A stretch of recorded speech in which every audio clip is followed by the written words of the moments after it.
Alright, so the history of science. I want to share with you insights about the history of science that I learned about recently. So I was reading this book, The Invention of Science, a really good book.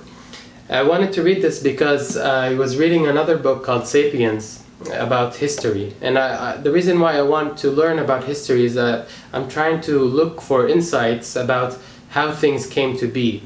And when you understand how things came to be, when you look at the world around you, you get a better context. You understand why do people live in homes, for example, or houses? How did that emerge? So it's interesting studying history that way. Like you start to understand things and understand how they came about instead of just looking at the world as if it's given. In school, I didn't think like that. In school, I just hated history, and that's because the way they teach it is, you just had to remember a bunch of dates and there was no patterns. So I'm not interested in reading it just in terms of facts, right? So what I'm looking for when I look for a book, I'm looking for somebody who really understands all the facts and can give me the insights, right? I'm not interested in about when did this happen and all the details about it, but I'm only interested in the insights that you gain and to understand where things came from in the first place, right? So this book and this other book, Sapiens, are insightful. They give you insights about history. In that other book by Yuval Noah Harari called Sapiens, he talks about how science, when it evolved, it was unique to the Western civilization. The fact that it started in England is not a coincidence, right? So somehow, in the way, science could not spread quickly, say, to China or to the Middle East or to other countries as easily as it spread to other Western countries. So what are those factors that contributed for science to emerge, say, in England and not in China, right? So that's a really interesting thing to learn, even for us. Like, even if you yourself want to be a scientist, or you know scientists, or you want to understand something about scientists, it's really important to understand what factors, what attitudes, what deep attitudes in culture result in this process of people respecting discovery, respecting the acquisition of new knowledge instead of just taking knowledge from authority, from old knowledge. And I'm going to share with you the insight that the real distinction is old knowledge versus new knowledge. What happened is, somehow during this 100 years we're in the scientific revolution, from 1400, end of 1400, 1500, 1600, during that time, somehow people went from treating knowledge as basically the whole world is already known. Somehow it was known in the past.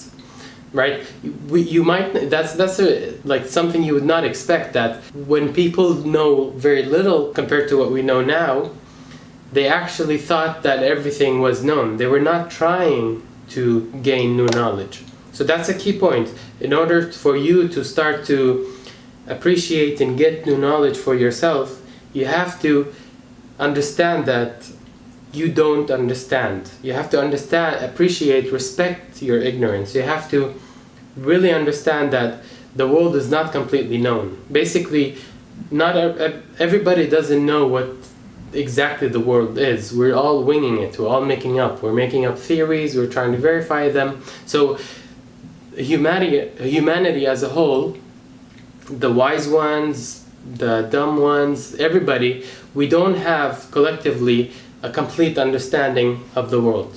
Let alone individually, even collectively, we still need to make progress. That was true in the 500 years ago, and it's still true now. Okay, so that attitude is the shift that happened in the way people think about knowledge. Before, people were just reading Aristotle's books. They were going back to the Bible. They looked towards the future for the knowledge. Those were the people who knew, and they just studied those instead of looking at what we don't know and mistrusting. Another key point is you mistrust received knowledge, even if it's coming from somebody who is smart, even if it's coming from a scientist, even if it's coming, if a scientist say he's a evolutionary biologist, and then he comes and tells you evolution is true, you should mistrust that. But you shouldn't mistrust it and be ignorant or refuse to look at the details of it, you should try to think, well, why does he think that? Where's the evidence? Like, what makes him think that this is probably true? Look at the evidence. You have to understand, don't accept somebody's authority, but also don't be comfortable in your ignorance, right? So these are two competing attitudes. So mistrust of what you know and what other people are telling you, whether it's like from religion or whether it's from scientists or whether it's from anybody, you don't own that piece of knowledge unless you deconstruct it yourself and try to actually verify for yourself the evidence that it comes from. And of course, you can't do that with everything, right? So the other side of mistrust is trust, right? I can't verify every single fact by myself, look at all the evidence, because it's very hard. Like just to, like in research, it takes me like months or a year to come up with a paper of like and that's just focused on like a single little project where you're focused on one little thing of the world and you barely make progress there. So it's difficult to actually prove everything in the world that is known with complete accuracy yourself, right? So you have to,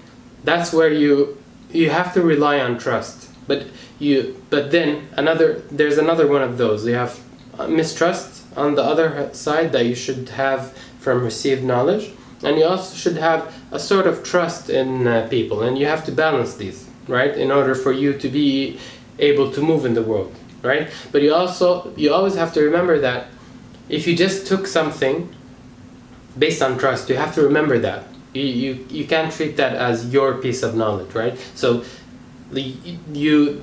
you know different things, but in different degrees, and the degree depends on how much you've really dove deep into that topic. Okay, so where did this attitude shift happen? Why did it happen? Why did it happen at that moment? All right, so I think there's 2 or maybe 3 main events that happened, and of course a historian could just go back and trace it to many more different things that happened before that, but I want to focus on 3 different things that are going to really be insightful. They're going to give us a point. They're going to help us understand really what happened.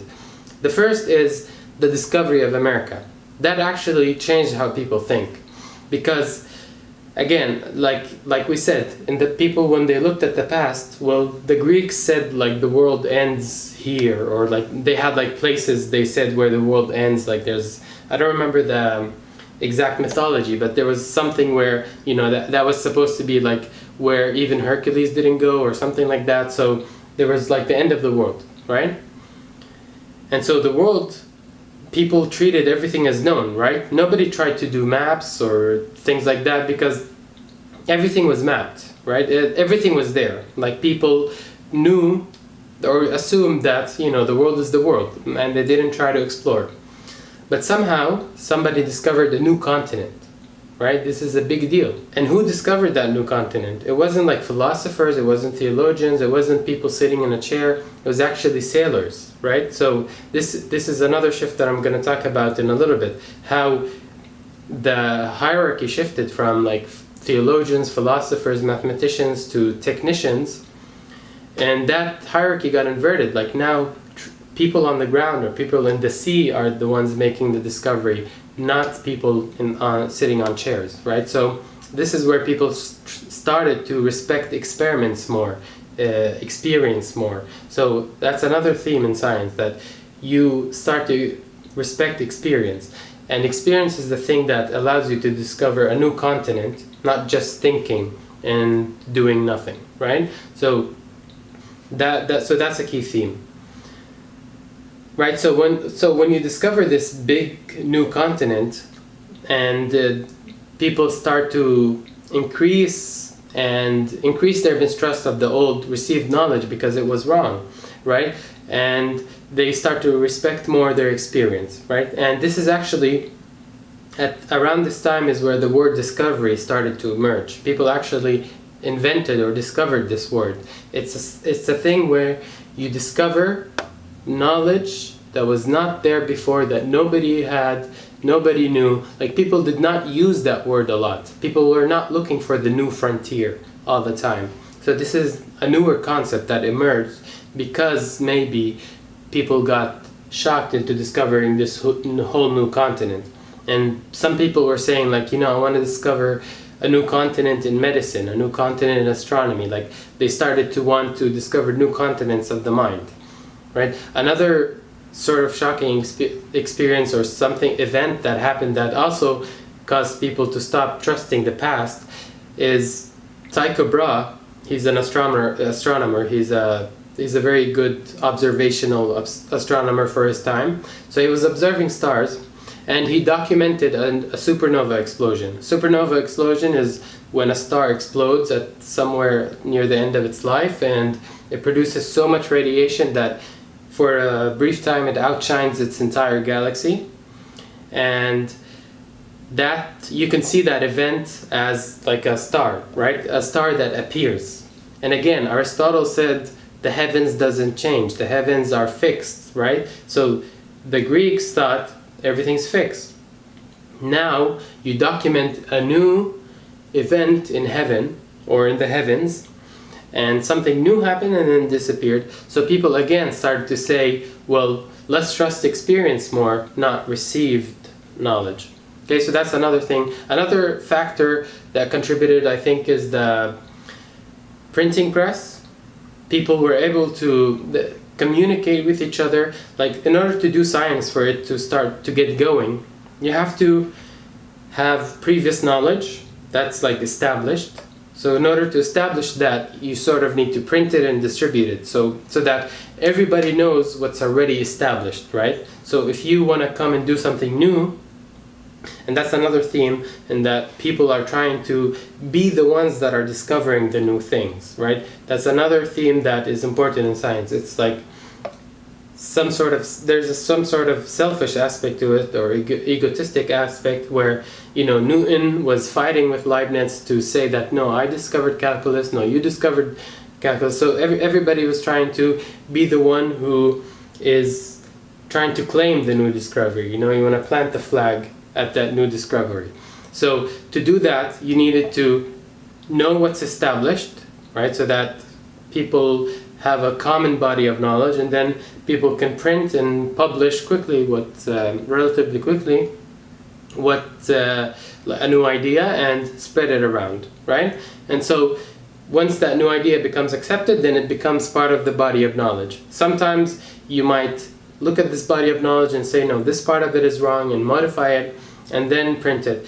And also another aspect of that is the role of experience. If you say something, like you observe something about, people used to think, for example, how, like if you rub like goat's blood on a magnet or something like that, it stops working. So people used to think things like that. And then somebody wants to refute that fact. So he writes something, he makes observations and describes his observations in detail and publishes it, right? And another person can just look at that quickly and verify their results, and if they agree or disagree, and then publish it. So what happened there is that because you have this printing press, people can communicate at mass. You have mass communication. And by the way, this is what's happening now. We have another form of mass communication where one person can speak to many people at the same time by some sort of distributed method. Now we can do it with video as well as writing.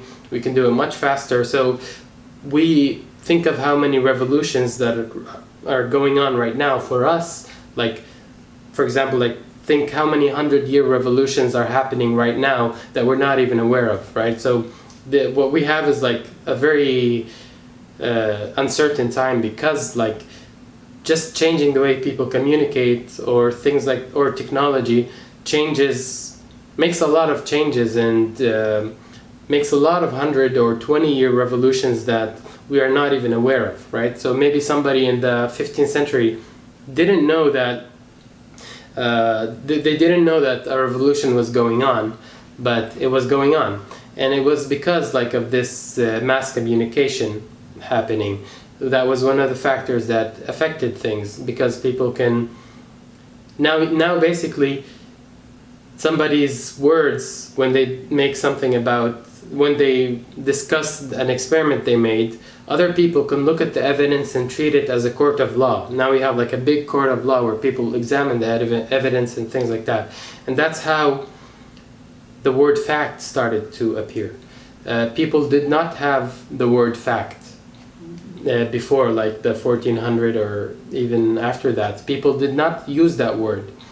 And they did not worry about this concept. Like we have fact, like what is a fact, right? A fact is something like, you know, when I say like this, one fact is like there's a coffee mug on the table. So what is that?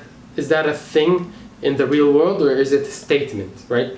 For me to make a fact, I have to have, I have to have language, a common language, and I have to have a convention. Like, you know, if I want to say like the table is 2 meters away, I need to say, I need to define a meter, I need to define a distance, I need to define how I measure it, and I need to define what is a table, for example, what is a mountain, and things like that. Sometimes you need to make up new words for new observations. So you need to make up new words, new conventions to describe new facts. And in our world, facts are basically, we have a lot of infrastructure for us to be producing facts. We're like, we have a lot of fact factories. We're trying to, we have languages and the conventions that allow us to make facts and procedures to verify them and things like that. But before,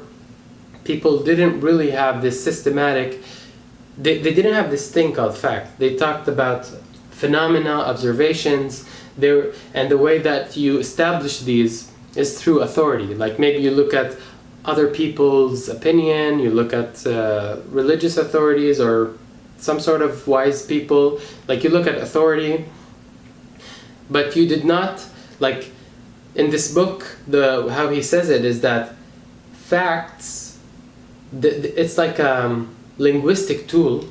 It's a word, like a fact is something in the language, it's a statement, it's a language. But at the same time, even though it's in the language, it's also describing something real in the world. We say a fact is a fact, it's like a real thing.